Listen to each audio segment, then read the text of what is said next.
Hi guys, всем привет! Today we're going to talk about indefinite pronouns. Indefinite pronouns are interrogative pronouns used with the special postfixes and prefixes, such as кое, не, то, либо, or нибудь. And indefinite pronouns express ambiguity, uncertainty, just like negative pronouns. But unlike negative pronouns, which express quality of no or any, like nobody, nothing, anybody, anything, indefinite pronouns have more of a quality that means some, somebody, something. So let's look at our indefinite pronouns, postfixes and prefixes, and let's figure out what they mean. So we know that кто means who, что means what, какой means what kind, который means which, чей means whose, and сколько means how many, how much. Interrogative pronouns and their indefinite postfixes and prefixes will mean the following. Кто and postfixes prefixes will mean someone. Что will mean something. Какой will mean some, and который will mean some.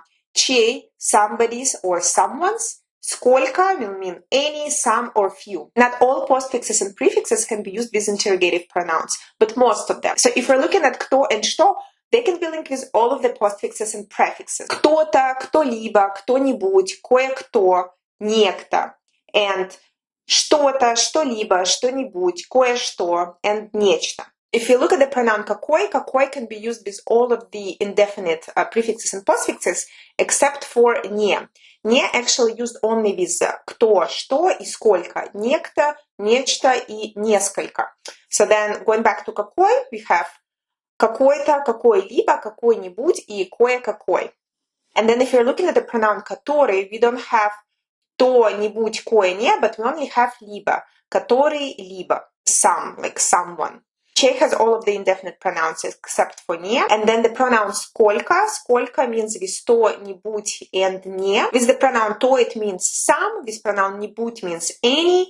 And then несколько means few or some small amount. Now we just need to figure out what are the best situations to use these postfixes and prefixes. We use the postfix to when we don't know or don't remember when, what, or where something happened. For example, кто-то сказал, что нужно купить биткоин. Somebody said that we need to buy Bitcoin. It means that we know that somebody said it, but we don't know exactly who said it. The postfixes либо and нибудь are synonyms, and they're used when it doesn't matter when, what, or where something happened. For example, куда поставить эту лампу? Where to put this lamp?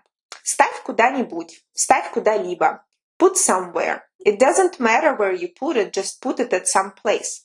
So when it doesn't matter when you do something, on who does something, you use postfixes либо or нибудь. I see that нибудь used more often than либо, and либо used in more official situation, or it's like more of like a bookish word. Another example. Куда ты хочешь поехать в отпуск? Where would you like to go on vacation?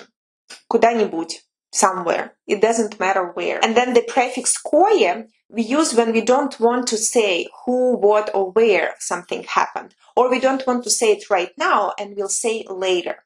For example, я хочу тебе кое-что сказать. I want to tell you something. It means that I want to tell you this something and I know what it is, but I don't want to tell you right now. Like, let's step outside and then I'll tell you. Я хочу тебе кое-что сказать. I want to tell you something. Or another example, с кем ты встречалась? Who did you meet with? Кое с кем? With someone. So, кое с кем, in this example, she knows who she met and who that person was, but she doesn't want to tell. Кое с кем means someone, and I don't want to tell you who it is. We use the prefix не when we don't know who the person or a thing is. So, for example, некто пришел к нам домой. Someone came to our house. We don't know who this person is, and he looks very mysterious or shady. And sometimes you can use the prefix не when you're scared. Like, некто появился, someone appeared. We don't know who it is. Or я увидел нечто. I saw something. Like if, for example, a bat flies into my window and I don't know that it's a bat, it's just like scary ball of something, I can say, oh my God, нечто just appeared in my house. Нечто залетело ко мне, and I don't know what it is. So this is the case when you say некто и нечто, when you don't know who or what doing the action. And then we also use the prefix не with the pronoun сколько. So when we say несколько, it means few or some, and we're not sure how much or many of the ingredients we need or things we need. So we can say мне нужно несколько яиц. I need some eggs. I may not know how many eggs I actually need, or I just need a few. That's why I say несколько. Or you can say мне нужно несколько дней, чтобы это решить. I need a few days to solve this. Like, I don't know how many days I actually need, but I know that I need a few. Несколько дней. When we talk about declension, different use of cases with these pronouns, they will be the same as for interrogative pronouns. However, you can decline кто, что, какой, чей, сколько.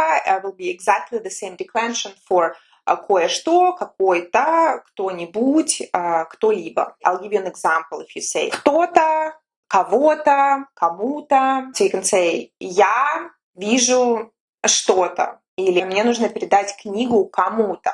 Мне нужно забрать книгу у кого-то. Мне нужно думать о ком-то. И мне нужно делать это с кем-то. Okay, guys, this was the last video on the subject of pronouns. I'll see you in my next videos. Пока-пока. Теплая погода, июльский вечер мне погасит в этом.